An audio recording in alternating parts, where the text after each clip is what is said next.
Hello and good morning. तो जैसा कि हम लोगों ने पहले ही आकर के आपसे वादा किया था कि आने वाले 4 मई को आपके साथ हम एक प्रैक्टिस बैच लेकर के आ रहे हैं, जिसमें आपको chapter wise, mixed, previous year, इन सारे का कंप्लीट प्रैक्टिस करवाया जाएगा, जिससे आपके एग्जाम में आपका स्पीड, आपकी एक्यूरेसी तो बहुत ज्यादा हेल्प मिल सके। जो चीज आप हमारे ऑफलाइन बैच में पढ़े हैं या कहीं और से भी पढ़े हैं, आप उसको रिवाइज करने का एक अलग से जिम्मा आपके सर पे आ गया होगा कि अब इसको रिवाइज करना है। रिवाइज नहीं करेंगे तो थ्योरी भूल जाएंगे, क्वेश्चन सॉल्व नहीं होगा। इन सारे परेशानी का जड़, इन सारे परेशानियों को हटाने के लिए हम लोग आपके लिए एक प्रैक्टिस बैच लेकर के आए, जिसमें कि आपको क्या मिलने वाला है। तो सबसे पहले कि जो रिवीजन करने के लिए अलग से टाइम आप निकालते थे, वो सारे टाइम अब आपको नहीं निकालने का जरूरत है, क्योंकि हम लोग इसमें जो थ्योरी के अकॉर्डिंग आपको पढ़ाए हैं, समझाए हैं, उसी थ्योरी का यूज करते हुए और मिक्स्ड जब रहेगा तो अलग अलग चैप्टर्स का, तो आपका सारा कुछ सारा एक साथ रिवाइज होते चला जाएगा। तो रिवीजन करने का जो झंझट है उससे आप बच जाएंगे, साथ ही आपका स्पीड और एक्यूरेसी भी बूस्ट होगा। इसलिए प्रैक्टिस बैच आपके एग्जाम, आपके सक्सेस के लिए बहुत ज्यादा इंपॉर्टेंट साबित होने वाला है। दूसरी बात है कि प्रैक्टिस करने से ना आपके अंदर कॉन्फिडेंस जागता है, ठीक है, कॉन्फिडेंस बढ़ता है कि यस, आज के सेट में हमने इतना क्वेश्चन को सही आंसर किया था। आप कमेंट कीजिएगा, आपके आंसर हम लोग देखते हैं, ठीक है ना। इसलिए आप कमेंट भी कीजिएगा, यस कितने सारे किए। खुद से अपने आप को जांचने की कोशिश कीजिए, खुद से ये देखने की कोशिश कीजिए कि कितने क्वेश्चन सबसे सही बन पा रहा है, कहां पर हम उलझ रहे हैं, क्या थ्योरी मेरा छूट रहा है, या क्या थ्योरी को हमने रिवाइज बढ़िया से नहीं पढ़ा है। उन सारे थ्योरी को यहां पे रिवाइज कर लीजिए। किस थ्योरी से क्वेश्चंस आपको पकड़ में नहीं आ रहा है, कौन से आपको फॉर्मूला से आपका मैथ का क्वेश्चन सॉल्व नहीं हो रहा है, तो इन सारी चीजों को आप इस प्रैक्टिस बैच में आप यूज करके, अप्लाई करके समझ सकते हैं। मान लीजिए कि यदि हम टेंस में बहुत सारे थ्योरी बताए हैं, तो लग रहा होगा पढ़ते वक्त कि ये थ्योरी कहां काम आने वाला है, तो उसको दिखाएंगे क्वेश्चन सॉल्व करने में कि कैसे वो थ्योरी, कैसे वो कॉन्सेप्ट आपको हेल्प करता है आपके क्वेश्चंस के आंसर टिक करने में। तो प्रैक्टिस बैच में बहुत ज्यादा फायदा होने वाला है। ये लगातार होगा, पर डे होगा, without any skip except Sunday only. तो इसलिए आप लोग पर डे एक हैबिट, एक रूटीन में ऐड कर लीजिए कि यस, हमको सर का प्रैक्टिस बैच जरूर ज्वाइन करना है, जरूर देखना है, ठीक है। तो जैसा कि हम लोगों ने यहाँ पे शेड्यूल्ड में जो किया हुआ है, ये है हम लोग का 4 मई से शुरू होने वाला, जो आज कमेंस हो गया है। आज का पहला प्रैक्टिस इंग्लिश के साथ हो रहा है। इसमें आपके साथ अमित सर, ठीक है, आपके साथ अमित सर, जो कि मैथ, हम खुद आपको इंग्लिश और मेगा मैम रीजनिंग की प्रैक्टिस करवाने वाले हैं, और इस तरीके से करवाएंगे कि आपका रिवीजन का झंझट खत्म, कॉन्फिडेंस भी बूस्ट होगा। इसलिए लगातार इस पे बने रहिए। ये जो है अमित सर आपको लाइव 9 बजे रात को, 9 PM रात में आपके साथ वो प्रैक्टिस करवाएंगे। हम आपको वोकैब का जो करवाएंगे वो 8 बजे रात में, और लाइव जो ग्रामर का रहेगा, वोकैब का, ये तो वोकैब का हो गया ना, या ग्रामर का आपके सामने सुबह इसी वक्त, जिस वक्त आप देख रहे हैं 7 बजे, 7 AM में, बिना किसी देर के 7 बजे जुड़ जाइएगा, ठीक है। उसके बाद मेगा मैम आपको लाइव करवाएंगे 7 बजे रात में, ठीक है। और बेसिक जो इसका लाइव चलता है मेगा मैम का, कॉन्सेप्ट वाला क्लास बोल सकते हैं, जिसको क्लास बोल सकते हैं, डिटेल्ड, जिसमें आपको एक्सप्लेनेशन मिलता है, वो है आपका लाइव बेसिक 12 PM पे दोपहर में, ओके। तो इस तरीके से आपका ये सारे बैच आपका तैयार है। आपको क्या होना है, खुद तैयार होना है, क्योंकि आपके सामने तीनों अलग अलग सब्जेक्ट की प्रैक्टिस बैच का शुरुआत आज से हो चुका है। अब रहा मैथ का। देखिए, मैथ में जो सर बोले हैं कि सबसे पहले हम चैप्टर वाइज शुरू करेंगे, रेशियो एंड प्रोपोर्शन के कुछ प्रैक्टिस क्वेश्चंस करवाएंगे, जिससे कि आपका बेसिक कंप्लीट हो जाए। उसके बाद हम जो है अभी आपको प्रीवियस ईयर्स के सेट दिखवाएंगे, ठीक है, प्रीवियस ईयर्स के क्वेश्चंस करवाएंगे, जिससे कि आपको ये पता चलेगा कि क्वेश्चन किस तरीके से किस सेगमेंट से पूछा जाता है, कितने नंबर ऑफ क्वेश्चंस रहता है, आंसर कैसे टिक कर रहे हैं। यदि आप नए हैं उसके लिए, जो पहले एग्जाम दे चुके हैं वो भली भांति जानते होंगे, हाँ, लेकिन जो नए हैं उसके लिए ये एक तरह से इंट्रोडक्शन के रूप में होगा कि एग्जाम में कैसे क्वेश्चन पूछा जाता है। Then after I will discuss about tense and we will practise over questions related with tense. तो हम लोग फिर टेंस से रिलेटेड क्वेश्चंस के ऊपर काम करेंगे, उसको एक्सप्लेन करेंगे। तो चैप्टर वाइज में टेंस सबसे पहले हम लोग होगा। आप लोग को लग रहा होगा कि ऐसा क्यों, क्योंकि मैंने ऑफलाइन में सबसे पहले टेंस कंप्लीट करवाया है, फिर वर्ब शुरू करेंगे। इस तरीके से चैप्टर वाइज भी होगा, मिक्स्ड भी होगा, प्रीवियस ईयर भी होगा, मिसलेनियस ऐसे करके चलेंगे। ये आपको पता नहीं चलेगा कि आज किस दिन का चैप्टर वाइज का है कि क्या है, लेकिन हाँ, पढ़ने के बाद प्लेलिस्ट में उस वाले सेशन को उस नेम से कि टेंस से है, प्रैक्टिस का मतलब मिक्स्ड का है या प्रीवियस ईयर का, उस तरीके से लिख करके वहां पे प्लेलिस्ट में अपलोड रहेगा। तो उस तरीके से आप उसको वहां से रिवाइज कर सकते हैं। एंड आप इसके बाद जो है मेगा मैम आपको करवाएंगे क्लॉक से। एक्चुअली उनका यहाँ पे पीडीएफ नहीं लगा हुआ है, तो क्लॉक से करवाएंगे वो आपको प्रैक्टिस।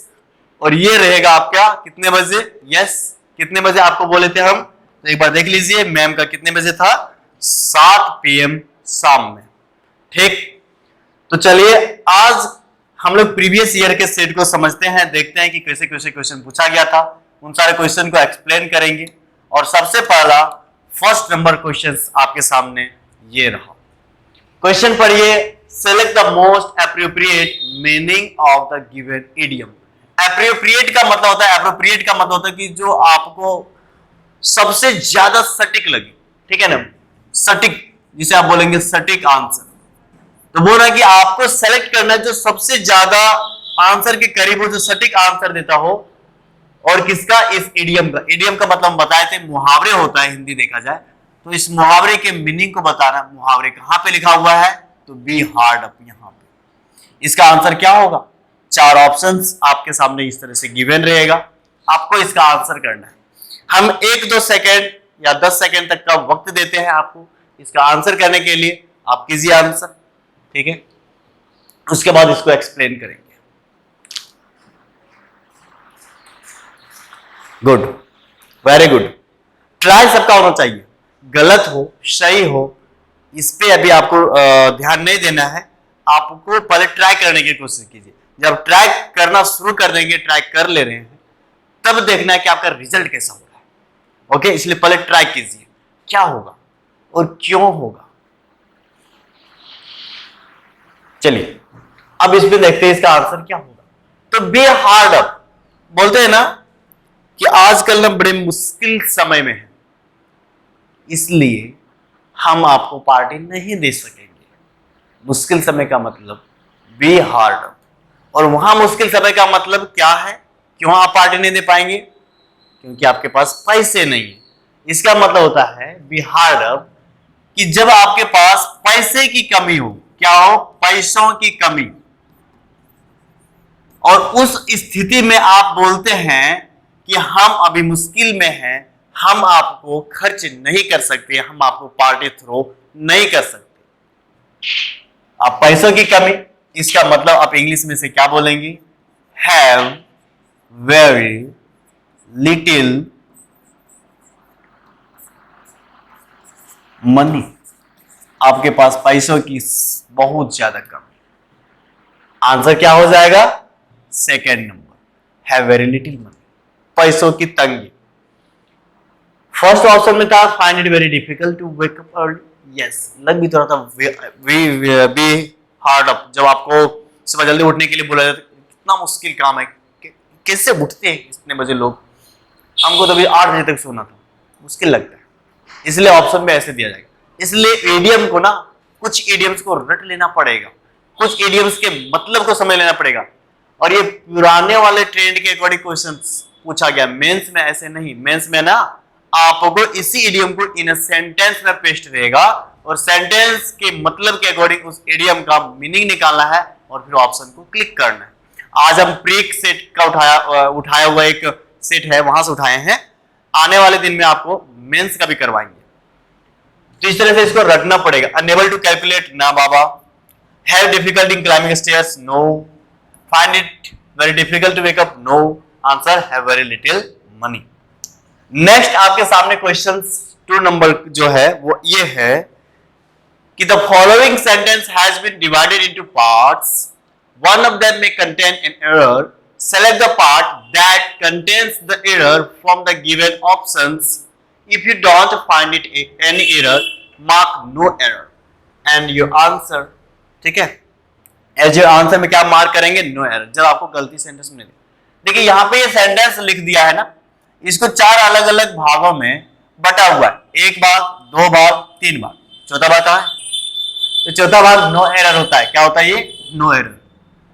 इन 4 भागों में से, नो एरर को छोड़ दीजिए, इन 3 भागों में से आपको देखना है क्या इस भाग में किसी तरह का गलती लिखा हुआ है, ग्रामेटिकल एरर हो चाहे जिस तरह का एरर हो, इसमें है क्या, इस वाले सेक्शन में है या इस वाले सेक्शन में, जिस वाले सेक्शन में होगा आप उस वाले सेक्शन का आंसर करेंगे।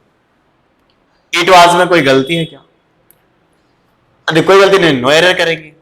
The very well directed film में क्यों गलती है क्या, एंड वी एंजॉयड इट, इसमें कोई गलती है क्या,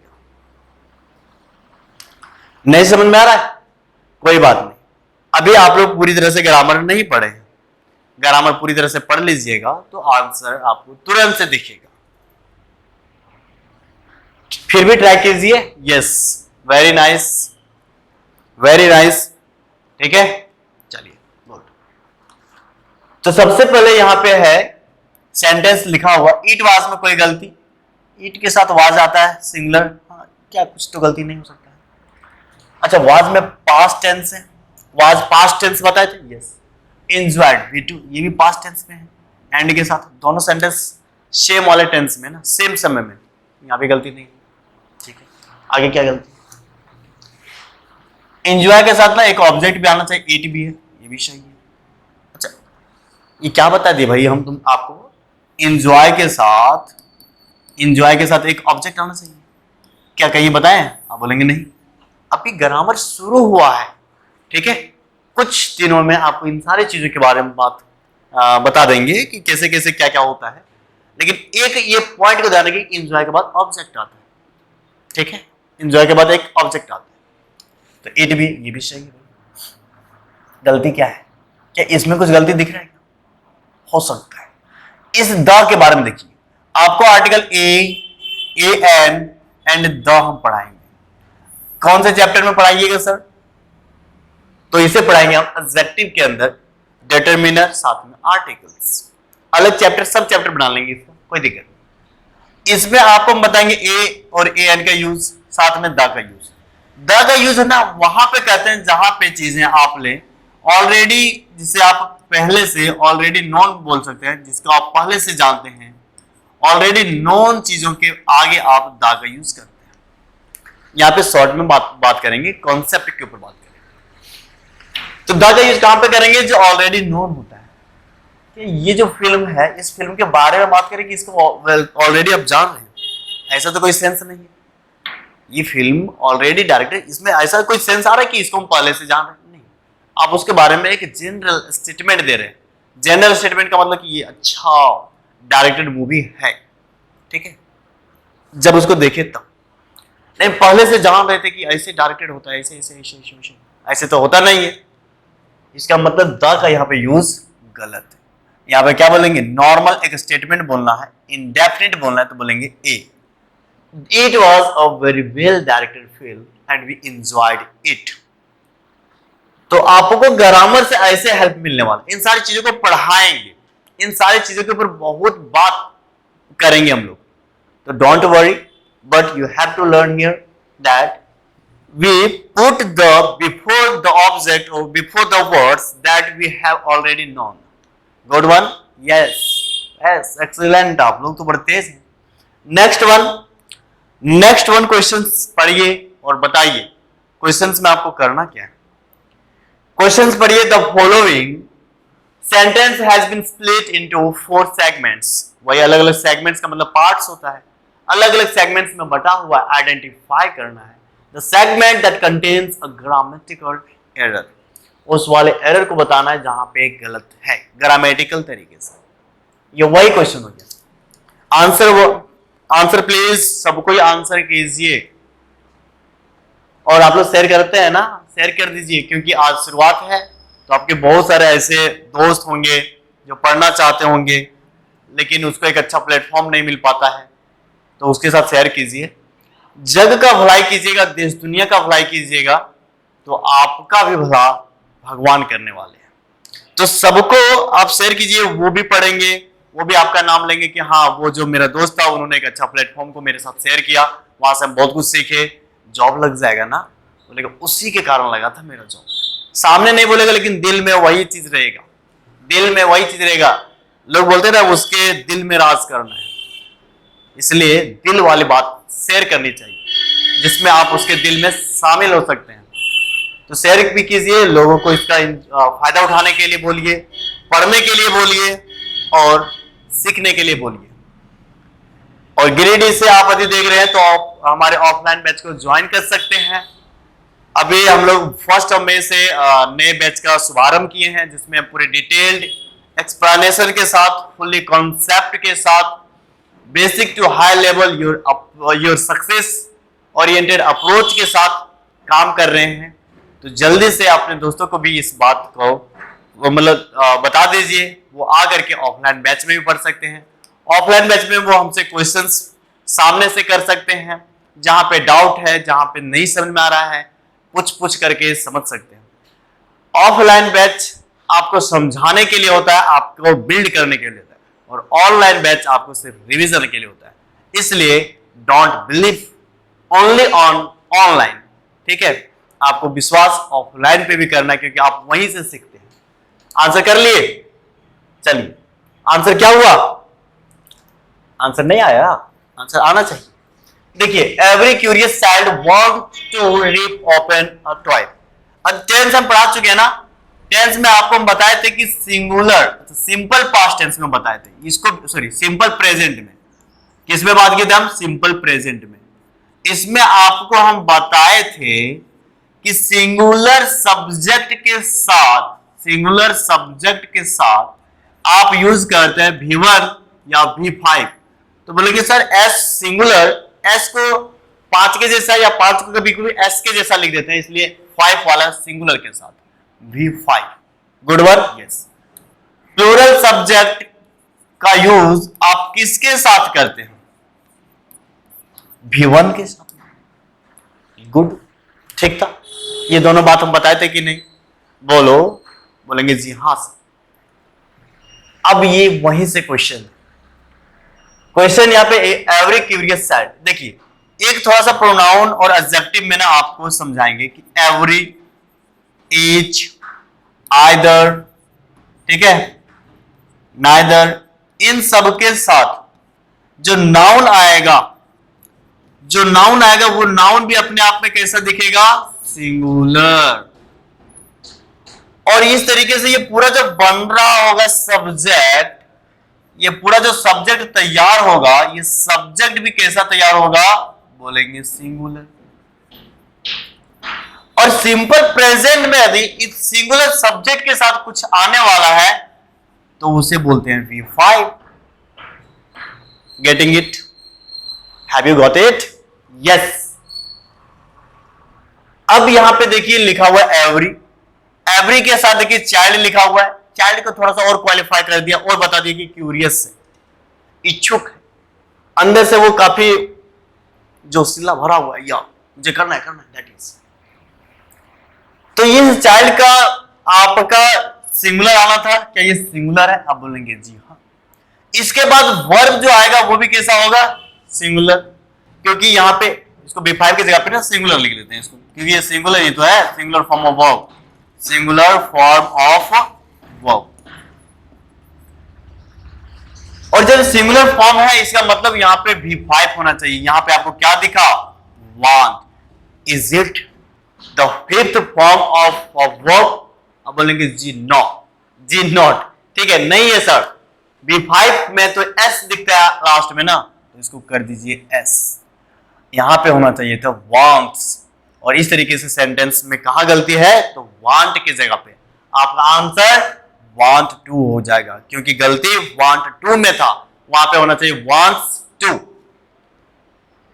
समझ में आया मेरे प्यारे साथियों, होनहार ऑफिसर्स? क्या ये चीज आपको समझ में आया सच में? तो टेंस यहां भी वर्क करता है, साथ में ना यहां पे ना यदि हम बोले आपको तो इंग्लिश ग्रामर में कोई एक पर्टिकुलर चैप्टर से क्वेश्चन बनता नहीं है, और बनता है तो दैट इज नरेशन वॉइस। बाकी आगे सब चीजों में कहीं ना कहीं मिसलेनियस रहेगा, प्रोनाउन भी देखना है, एडजेक्टिव भी देखना है, वर्ब भी देखना है, टेंस भी देखना है, आर्टिकल्स भी देखने हैं। इस तरीके से आपको क्वेश्चंस में एरर ढूंढना है। तो यहां पे आपको प्रोनाउन के साथ साथ एडजेक्टिव के साथ साथ टेंस से भी क्वेश्चन था, इसलिए इसका आंसर वांट ना होकर के वांट्स हो गया। कुछ लिखना है तो जल्दी से लिख लीजिए, तब तक के लिए हम पानी पी रहे हैं आपके साथ, है ना।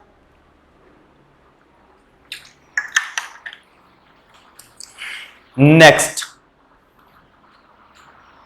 क्वेश्चन आपके सामने ये रहा, select the most appropriate synonym of the given word. जो गिवन वर्ड है उसके सिनोनिम ढूंढना है। सिनोनिम का मतलब हम बताए थे आपको, सेम मीनिंग वाले वर्ड, सेम मीनिंग वाले वर्ड को ढूंढना है। अवॉइड का मतलब क्या होता है, पहले इस चीज को जानिए। अवॉइड का मतलब होता है किसी को रोकना। इंग्लिश में लिखेंगे तो इसे आप बोल सकते हैं ना, किसी को प्रिवेंट करना, किसी को स्टॉप करना। ठीक। फेस का मतलब होता है किसी के सामने मुकाबला करना, किसी को अपना चेहरा दिखाना, या अपना चेहरा को भी फेस बोल सकते हैं। परमिट का मतलब होता है किसी को परमिशन देना। परमिट से हो गया परमिशन, ग्रांट, अलाउ, ठीक है, इस तरीके से हो गया। कन्फ्रंट का मतलब होता है मुकाबला करना।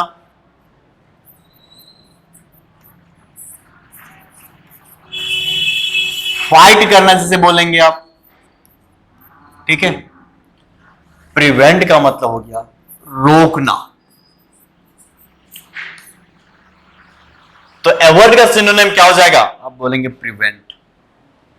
क्या बोलेंगे, प्रिवेंट। नेक्स्ट वन आपके सामने है कि select the option that expresses the given sentence in direct speech. जब भी आपको डायरेक्ट स्पीच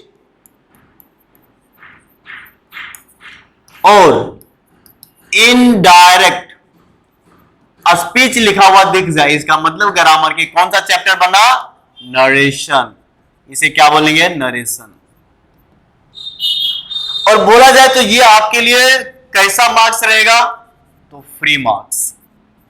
अंधे लूले काने नहीं पढ़ने वाले भी बच्चे, यहां पे अंधे काने वाले मतलब ये नहीं है, मतलब यहां पे वो है कि जो ना पढ़ना चाहता हो, जो बदमाश हो, क्यों पढ़ेंगे भाई, कम ध्यान से, मतलब कम ध्यान देकर के क्लास में पढ़ता है, उसे बोल रहे हैं। बाकी जो डिसेबल जिसे बोलते हैं ना, वो काफी एबल होते हैं, डिफरेंटली एबल होते हैं, उसका यहाँ पे मैं बात नहीं कर रहा। मैं बात कर रहा कि जो लोग क्लासरूम में ना अंधे होकर के पढ़ते हैं, लूले होकर के पढ़ते हैं, ठीक है, बहरे होकर के पढ़ते हैं, वो सारे भी इन क्वेश्चंस का सही टिक करेंगे। क्या मैंने कुछ मजाक कर दी, नहीं, वाकई यही है, हकीकत यही है। क्योंकि इसमें यदि एक बार आप कॉन्सेप्ट को सीख लीजिएगा तो आप फटाक से बिना देर किए आंसर कीजिएगा। ठीक, खैर कोई नहीं, इसको हम लोग पढ़ने वाले हैं नरेशन चैप्टर में। अब चलते हैं इसका आंसर करने के लिए। देखिए यहां पे आस्क्ड लिखा हुआ है, ही किस बात यानी V2, इसका मतलब हो गया सिंपल पास्ट। पास्ट जब आपका रिपोर्टिंग वर्ब रहेगा, इसका मतलब आने वाले रिपोर्टेड स्पीच में चेंजेस होगा। नहीं पढ़ले पढ़ा, कोई बात नहीं, थोड़ा वेट कीजिए, नरेशन चैप्टर इंतजार कीजिए, वहां पर उसके बाद फिर से इसको दोहराइएगा, सब कुछ क्लियर होते जाएगा, सेट होते जाएगा। उसमें अलग अलग चेंजेस होता है। अब देखिए यहां पे हेड है, वेरी गुड। दैट नहीं बल्कि व्हेन है, इसका मतलब दैट रहता तो अफर्मेटिव सेंटेंस होता पॉजिटिव, व्हेन है इसका मतलब ये क्वेश्चन मार्क वाला सेंटेंस होगा। कहां से कहां था, यहां तक, जिसे बोलते हैं हम लोग रिपोर्टेड स्पीच, क्वेश्चन मार्क वाला होगा। ऑप्शन में सारे question mark, yes yes yes, ठीक। नेक्स्ट, अब यहां पे हेड बना हुआ है, हेड के साथ V3, हेड के साथ V3 बना हुआ है। नरेशन में आपको इनडायरेक्ट स्पीच में हेड के साथ V3 दो कंडीशन में देखने को मिलेगा। जब आपका डायरेक्ट स्पीच सिंपल पास्ट हो या दूसरा पास्ट परफेक्ट। मैंने क्या बोला, मैंने ये बोला कि जब आपका हेड प्लस V3 इनडायरेक्ट में दिख रहा है, इसका मतलब कि डायरेक्ट वाले स्पीच में, और डायरेक्ट वाला स्पीच जो इन्वर्टेड कॉमा में होता है दोस्त, ठीक है, वो डायरेक्ट वाला स्पीच सिंपल पास्ट या पास्ट परफेक्ट में होगा। कंटिन्यूअस नहीं लिखिएगा, इसलिए यहां टेंस भी लिख दे रहे भाई, ठीक है। अब ऑप्शन देखते कि ये आपका सिंपल पास्ट टेंस है, बोलेंगे नहीं, ऑप्शन गलत। कि ये यहां पे डू आपको सिंपल पास्ट में हम बताए हैं, आप बोलेंगे नहीं, ये तो सिंपल प्रेजेंट है, ये भी खत्म। अब रहा कि ये दोनों चाहिए, देखिए डिड आपका सिंपल पास्ट का है, गुड, हैड भी आपका सिंपल पास्ट है। नेक्स्ट, इंटरोगेटिव आपका सेंटेंस होना चाहिए। इंटरोगेटिव का स्ट्रक्चर क्या लिखा है कि सबसे पहले हेल्पिंग वर्ब होता है, उसके बाद सब्जेक्ट होता है, ये होता है इंटरोगेटिव का स्ट्रक्चर। कि यहां पे यू से पहले हेल्पिंग वर्ब है नहीं, कि ये लिखा हुआ स्ट्रक्चर सही है नहीं। आंसर क्या है, आंसर ये, यू के बाद देखिए, यू से पहले हेल्पिंग वर्ब भी है, इंटरोगेटिव सेंटेंस, सिंपल पास्ट है, यस। और यहां क्या गलती, देखिए हेड के साथ V3 होना चाहिए, लेकिन यहां पे V3 भी नहीं, तो इस तरीके से भी गलती था। आंसर आपका बन गया। समझ में आया, समझ में आया, नहीं आया। जो लोग पहले पढ़े होंगे उसे तो समझ में आया होगा, जो लोग नए होंगे, फर्स्ट टाइम देख रहे होंगे, नहीं आया होगा। तो नहीं आया होगा, फिर भी आप खुश हो जाइए, क्योंकि आने वाले दिनों में जब हम नरेशन पढ़ाएंगे, इसका मतलब वहां पे आप ध्यान दीजिएगा कि क्वेश्चन ऐसे बनता है, इन सारे पॉइंट्स को हमको ध्यान रखना है। Good, very good. नेक्स्ट, अब आपके सामने है, select the most appropriate that can substitute the underlined segment in the given sentence. If there is no need to substitute it, select no substitution required. Options आपके सामने चार हैं, questions एक है। बोला गया कि जो अंडरलाइन सेगमेंट यहां पे लिखा हुआ है, ये इट मे बी, ये हो सकता है कि ग्रामर के नजरिए से गलत हो या नहीं भी। यदि नहीं गलत है तो आप इसका आंसर करेंगे नो सब्स्टिट्यूशन रिक्वायर्ड, और यदि गलत है तो इसका सही क्या होगा उसका आंसर करेंगे। इसी को बोलते हैं हम इंप्रूवमेंट वाले सेंटेंस, ठीक है, इसी को हम क्या बोलते हैं, इंप्रूवमेंट वाले क्वेश्चंस, जिसे सेंटेंस इंप्रूवमेंट सुने होंगे। आंसर कीजिए, आंसर कीजिए, यस कीजिए, वेरी गुड, ठीक है, वेरी गुड, नाइस।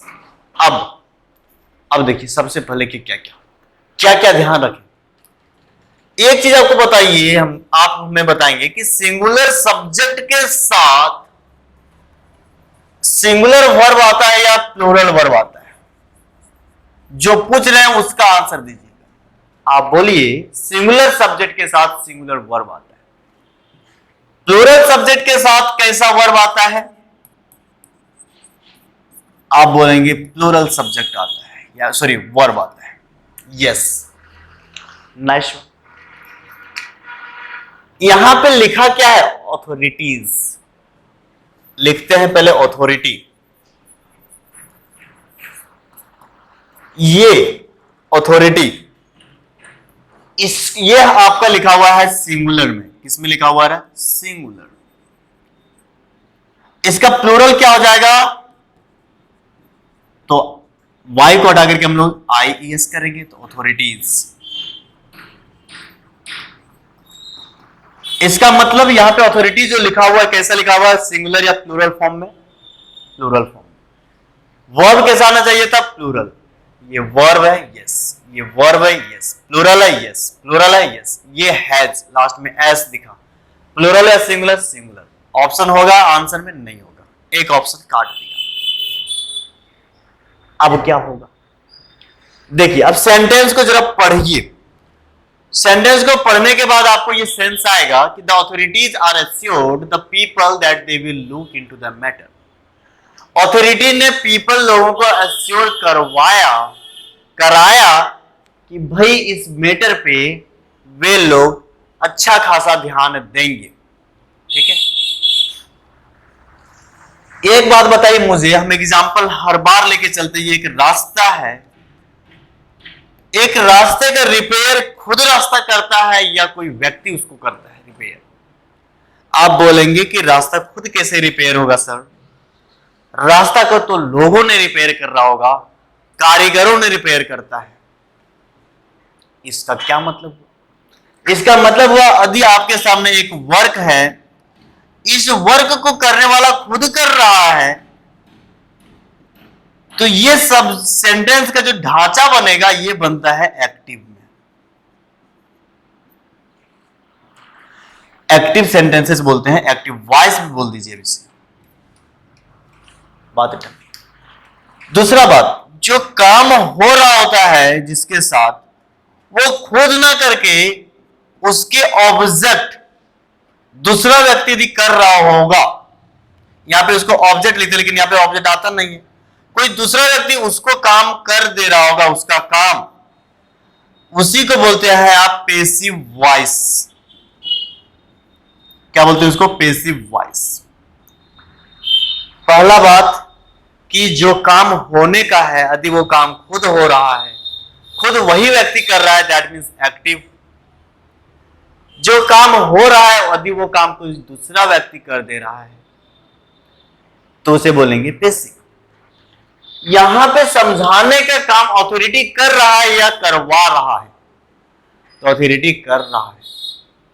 ऑथोरिटी का मतलब होता है कि वो सारे ऑर्गेनाइजेशन के वो सारे मेंबर्स, इंप्लॉय से लेकर के ऑफिसर तक, असिस्टेंट, सबको ऑथोरिटी में आता है। तो ऑथोरिटी खुद ये काम कर रहा है श्योर करने का। किसको श्योर करने का? पीपल को।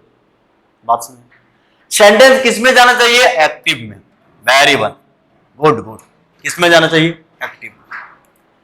जब ये एक्टिव में जाएगा सेंटेंस, अब थोड़ा सा आपको एक चीज और बता दो कि एक्टिव में आपको क्या देखने को मिलेगा और पेसिव में। पेसिव में आपको हेल्पिंग वर्ब के साथ, चाहे ना आपका वर्ब का फ्रेज क्यों ना बने, लेकिन आने वाला वर्ब का तीसरा फॉर्म होगा। और एक्टिव में जो आपको हम वर्ब कंपाउंड बताए थे, आप यदि टेंस हमसे पढ़े हैं हमारे ऑफलाइन बैच में, तो वर्ब कंपाउंड आपको हम बताए थे कि कैसे एक वर्ब कंपाउंड तैयार होता है। उस वर्ब कंपाउंड में आपको हम बताएंगे इज, एम, आर के साथ V4 आता है, वाज वेयर के साथ V4 आता है, हैव हैज हैड के साथ V3 आता है। इस तरीके से मतलब पेसिव में आपको हमेशा हेल्पिंग के साथ वर्ब तीसरे फॉर्म दिखेगा। सेंटेंस जा रहा था आपका एक्टिव में, लेकिन आर के साथ देखिए V3 दिख रहा है, इसका मतलब हो गया क्या? पेसिव। इसका मतलब इसमें तो हमको इंप्रूवमेंट करने की जरूरत है, तो ये नो इंप्रूवमेंट वाला से आपका ऑप्शन कट गया। अब इन दोनों ऑप्शन में से छांटना है। क्या आपको हम have plus been plus V3 बताया है एक्टिव में टेंस में? आप बोलेंगे जी नहीं, वहां पे बताए थे V4, यहां पे V3 है, इसका मतलब ये भी पेसिव है, ये भी ऑप्शन कट गया। आंसर आपका क्या बना? आंसर बना हैव एश्योर्ड। हैव के साथ V3 बताए थे? जी हां। एक्टिव में था? जी हां। सेंटेंस का मोशन एक्टिव में है? जी हां। हमारा आंसर सही है? जी हां। समझे? That is the power of your grammar. If you learn very well the functions of grammar, you may very able to mark the correct answer with very deep concept in your examination hall. So whenever you are in my class, you must be very attentive to look and to learn all the aspects, all the functions that gonna discuss in your class, in your classroom. So आपको ये बात समझ में आ रहा है कि कैसे कैसे हम मार्क कर रहे हैं? क्या मुझे कुछ पता है? नहीं, बस पता है तो ग्रामर के फंक्शंस और उसके तरीके, और हम आंसर टिक कर पा रहे हैं। अब नेक्स्ट वन आपका जो क्वेश्चन है, the following sentence has been divided into parts and one of they may contain a grammatical error. Select the part that contains the error from the given options. If you don't find any error, mark no error as your answer. अब इसका answer कीजिए। इसमें भी आपको गलती ढूंढना है भाई। चलिए, तो without going to be very late, we have to discuss this question. So, if the economy fails this year, it reflects badly on the government. जरा ये बताइए इसको बिना और भी जाने क्या आप आंसर कर सकते हैं? सिर्फ एक बात हम लिख रहे हैं, बात ये लिख रहे हैं कि सिंगुलर सब्जेक्ट के साथ सिंगुलर वर्ब, सिंगुलर के साथ सिंगुलर वर्ब, प्लूरल के साथ प्लूरल वर्ब। ओके, क्या इस वाले चीज को लेकर के क्या आप इसका मार्क कर सकते हैं? आंसर टिक कीजिए। नहीं हुआ? यस, हो गया, गुड। कैसे, कहां पर? सी वाले में, बी वाले में? यस, सी वाले में। कैसे सर? आपने बताया था इट, और इट क्या है? सिंगुलर सब्जेक्ट की प्लूरल? सिंगुलर। सिंगुलर में आपको हम सिंपल प्रेजेंट में V5 बोले थे कि V1। अच्छा, कहीं पर V1 हो सकता है? नहीं, V5 होगा। इसका मतलब गलती यहां पे V1 नहीं, यहां पे होना क्या चाहिए? V5। ये गलत है, ये सही है, इसलिए आंसर हमारा ये हो गया। लेकिन दोस्त, क्वेश्चंस केवल आपका V5 V1 से नहीं था, क्वेश्चंस आपका ये कंडीशनल, आपका आंसर सही है, आप उसमें मत जाइए। क्वेश्चन ये कंडीशनल चैप्टर से है। कंडीशनल्स में हम बताएंगे कि इफ के साथ अधिक कोई काम शुरू हो रहा है तो सिर्फ सिंपल प्रेजेंट में है, तो आने वाले जो आगे वाला सेंटेंस होगा सिर्फ किस में होगा? सिर्फ किस में होगा? वो होगा सिंपल फ्यूचर में। किस में होगा ये? सिंपल फ्यूचर में। और यहां पे फ्यूचर का सेंस आना चाहिए, इसलिए यहां पे हम लोग प्रेजेंट का काम नहीं करेंगे। हाँ, इसके अकॉर्डिंग गलत था, हम आंसर टिक कर लिए, कॉन्सेप्ट लेकिन गलत था। कॉन्सेप्ट क्या होगा कि कंडीशनल में ये सिंपल फ्यूचर होगा, क्या होगा, और वहां चाहिए सब्जेक्ट प्लस विल या फिर सेल प्लस V1 चाहिए, और इसलिए इट विल रिफ्लेक्ट होगा। यहां पे आंसर क्या होगा? It will reflect. आंसर क्या हो जाएगा? It will reflect. समझे मेरे दोस्त? आंसर क्या हो जाएगा? It will reflect. ठीक, चलिए,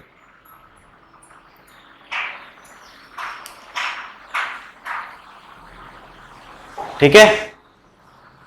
ये कौन सा चैप्टर से था? कंडीशनल्स थे। किससे है? कंडीशनल से। नेक्स्ट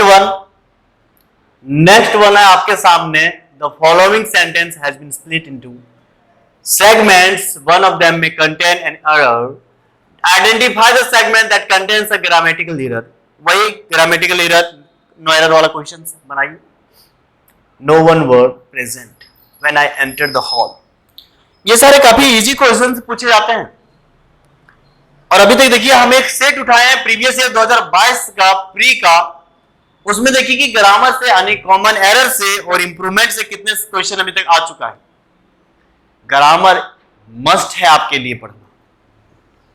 चलिए इसको डिस्कस करते हैं। आपके सामने हम लिखेंगे pronoun everyone, anything, something, everything,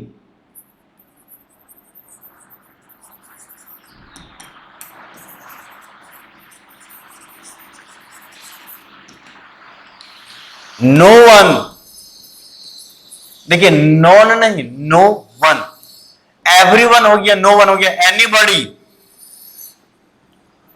ये सारे सिंगुलर इन नेचर होता है। आने कैसा सब्जेक्ट बनाएगा? सिंगुलर। आने वाले वर्ब जो होगा कैसा होगा? Singular verb. गलती दिख गया? वाह, नाइस, आंसर मार्क कर लिए? जी हां, ये होगा no one. This is your subject, singular subject. You must have to put here was, not were, because were is used for singular नहीं plural subject के साथ, and so that यहां पे were नहीं, आंसर was होना चाहिए था। Next one है the select the option that can be used as a one word substitute। Vocab का सेशन आप लोग देख रहे हैं ना, उसमें एक वन वर्ड सब्स्टिट्यूशन वाली सेगमेंट भी है। क्वेश्चन वहीं से है, द स्टडी ऑफ अर्थक्वेक्स, इसका क्या वन वर्ड में आंसर होगा? अर्थक्वेक के स्टडी को क्या बोलते हैं? जियोग्राफी, सिस्मोलॉजी, टोपोग्राफी या जियोलॉजी? सर जियोग्राफी तो हम अर्थ के स्टडी को बोलते हैं, अर्थक्वेक्स का मतलब तो नहीं। अच्छा, अर्थक्वेक का मतलब बता दें? ओ भूल गए, भूकंप होता है दोस्तों। तो भूकंप के तो स्टडी को तुम लोग जियोग्राफी तो नहीं बोलते हैं, बोलते किसको है? अर्थ के स्टडी को। तो ये तो आंसर नहीं होगा सर। टोपोग्राफी, टोपो का मतलब ध्यान रखिए, जब भी आपको टोपो देखने को मिले, इसका मतलब होता है स्ट्रक्चर ऑफ लैंड। ना पढ़ने पड़ा, अब पढ़ेगा। आप लैंड के कितने तरह के स्ट्रक्चर, भू आकृति देखते हैं, कहीं पहाड़, कहीं मैदान, कहीं पे रेगिस्तान, कहीं पे कोस्टल, कहीं पठार। These are the structures of a land, and इसी को बोलते हैं हम लोग टोपो। तो स्ट्रक्चर ऑफ लैंड को पढ़ने वाले ग्राफी, ग्राफी का मतलब स्टडी, उसको आप बोलेंगे टोपोग्राफी। तो सर ये भी तो नहीं होगा, अर्थक्वेक का बात है। जियोलॉजी का मतलब होता है study about the formation of the structures of a land. एक लैंड के स्ट्रक्चर्स जो बन रहे हैं, कहीं पठार, कहीं पर्वत, कहीं मैदान, कहीं रेगिस्तान, उसके पीछे कहीं ना कहीं कोई ना कोई रीजन होगा। उसी रीजन के स्टडी को आप क्या बोलते हैं? जियोलॉजी। लिख लीजिएगा, the study of the formation of land, ठीक है, या स्ट्रक्चर ऑफ लैंड। सर तो ये भी नहीं होगा। सिस्मो का मतलब क्या होता है सर? सिस्मो का मतलब ही होता है भूकंप या फिर अर्थक्वेक। सर तो यही बात आप क्यों नहीं बोले? अरे बेको, आज हम उसी बात को बोल देते तो क्या 3 नए नए वर्ड्स आप समझ पाते? नहीं ना, इसलिए उन सबका एक्सप्लेनेशन हमने कर दिया। तो आंसर क्या हो जाएगा? सिस्मोलॉजी। देखिए आज थोड़ा सा हम लोग ज्यादा डिटेल डिस्कस कर रहे हैं, साथ ही साथ हमारे पास देखा जाए तो वक्त कम है, और हम लोगों ने आज थोड़ा सा अनाउंसमेंट को भी देखा। तो आज हम कुछ कम क्वेश्चंस कर रहे हैं, आने वाले दिनों में हम ज्यादा क्वेश्चंस करेंगे। उसके लिए आपको चिंतित होने की कोई बात नहीं है, बस लगन के साथ इस प्रैक्टिस बैच में आप मतलब उसको वहां पे आप क्या बोल सकते हैं कि उसको देखिए, ठीक है, आराम से उसमें से जो सीखने का आपको मिल पा रहा है उसको सीखिए। प्रत्येक दिन इसके साथ जुड़े रहिए, प्रत्येक दिन से ना आपको एक अंदर अलग किस्म का ना एक पॉजिटिव वाइब्स आएगा कि yes I can do it, हम वो कर सकते हैं। और इसलिए आने वाले 6-7 महीने में आप एक अलग लेवल, एक अलग जगह पे खुद को पाएंगे, जहां पे आपके साथ तैयार जो दोस्त तैयारी कर रहा होगा, यदि वो आप फंडा नहीं अपनाता है तो उसके कंपैरिजन में ये एक्सपीरियंस है, ये तैयार प्रूवन एक ना बोल सकते हैं कि प्रूवन वो स्टेप्स है जिससे आपको सफलता मिल जाएगा। तो आज के लिए हम लोग इतना ही करेंगे। हाँ, इसका आंसर कर लेते हैं, कहीं जाने वाले नहीं है अभी, हम इसके आंसर कर लेते हैं। Select the most appropriate option to fill in the blanks. Blanks जो है यहाँ पे, सॉरी ब्लैंक लिखा हो ना, ब्लैंक में जो खाली जगह पे वहां पे फिल करना है।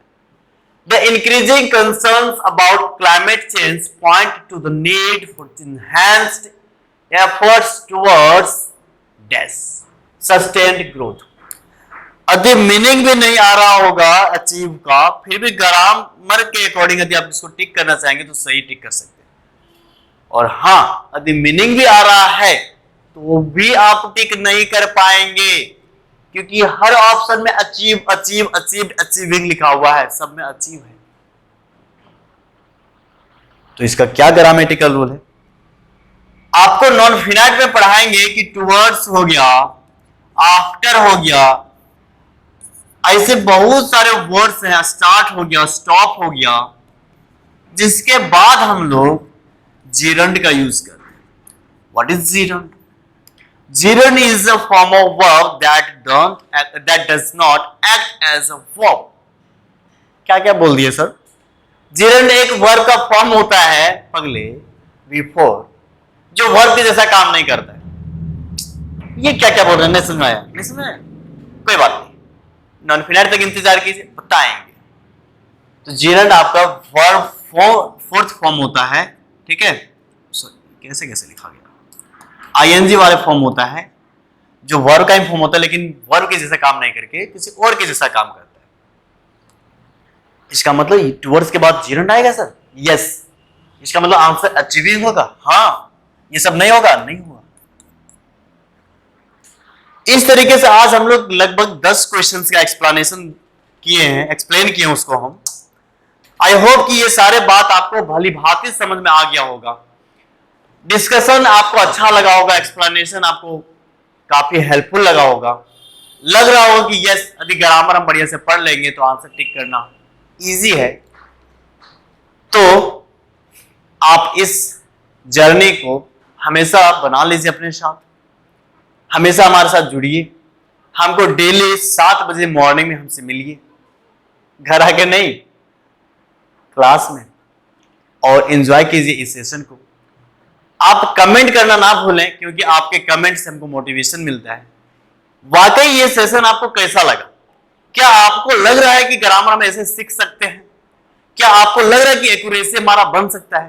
क्या लग रहा है कि आपका रिवीजन हो पाएगा इस सेशन के साथ? क्या आपको लग रहा है कि ये आपके लिए एक रामबाण साबित होगा? यदि ऐसा लग रहा होगा तो आप जरूर कमेंट कीजिएगा। आपका कमेंट हमको मोटिवेट करता है, भूखे प्यासे रह करके भी पढ़ाने का मन करता है। ये लगता है कि हम वो काम कर रहे हैं जिससे कहीं ना कहीं किसी को फायदा जरूर पहुंचा पा रहे हैं। तो कमेंट करना ना भूलें। आपके लिए गुरु दक्षिणा आपका कमेंट होगा, आप जरूर कमेंट कीजिएगा। और अच्छा लगे, बहुत ही वाकई खूबसूरत लगा होगा सेशन, तो शेयर करने के लिए मत भूलिएगा। नए होंगे तो सब्सक्राइब कीजिए, और गिरिडीह से होंगे तो आप हमारे इस इंस्टीट्यूट को विजिट कीजिए। ऑफलाइन बैच में आप ज्वाइन कीजिए। 9 बजे सुबह 1 मई से बैच को शुरू किया गया है। आप उसमें डिटेल्ड थ्योरी के साथ, फुली कॉन्सेप्ट के साथ बेहतर तैयारी कर पाएंगे, और कंपटीशन में अपने आप को बहुत ही अच्छा फील कर पाएंगे। लगेगा कि yes I can do it. So अब आपसे हम विदा लेते हैं, तब तक के लिए धन्यवाद।